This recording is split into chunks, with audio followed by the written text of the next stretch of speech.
চলো বন্ধুরা, আজকে তোমাদের এডিনবরার সবচেয়ে ভৌতিক কবরস্থান গ্রেফিয়াস কিকইয়ার্ড সম্বন্ধে কিছু বলি। এডিনবরার হৃদয়ে অবস্থিত গ্রেফিয়াস কিকইয়ার্ড শুধু একটি কবরস্থান নয়, এটি ইতিহাস, রহস্য এবং কিংবদন্তির একটা দ্বার।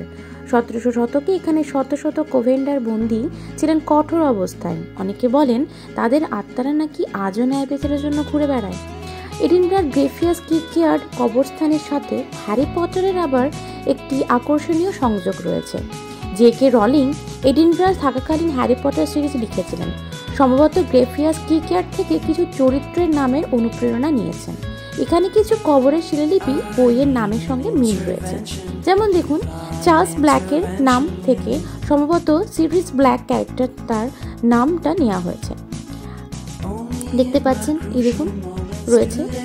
আচ্ছা, সেরকমই আবার থমাস রিডল ধারণা করা হয় এটি হ্যারি পটারের main villain Lord Voldemort Tom Riddle নামের উৎস। দেখুন নামগুলো খোদাই করা আছে, দেখতেই পাচ্ছেন। মিসেস এলিজাবেথ মোডির নাম থেকে সম্ভবত প্রফেসর অ্যালাস্টার মোডির নাম নেওয়া হয়েছিল।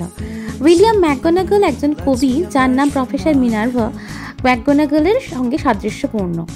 গ্রেফিয়াস কিকইয়ার্ড সপ্তাহে 7 দিন 24 ঘন্টা খোলা থাকে এবং অনেক হ্যারি পটারের ভক্ত এখানে আসেন এই কবরস্থানগুলো দেখতে। এটি তার রহস্যময় পরিবেশ এবং অতিপ্রাকৃত গল্পের জন্য বিখ্যাত, যা একসঙ্গে ইতিহাসপ্রেমী এবং পটার হেডদের জন্য আকর্ষণীয় স্থান করে তোলে। গ্রেফিয়াস কিকইয়ার্ড এখানে ইতিহাস ফিসফিস করে, কিংবদন্তি চিরকাল বেঁচে থাকে এবং অতীত কখনো সম্পূর্ণভাবে বিশ্রাম নেয় না। আশা করি ব্লগটা ভালো লেগেছে।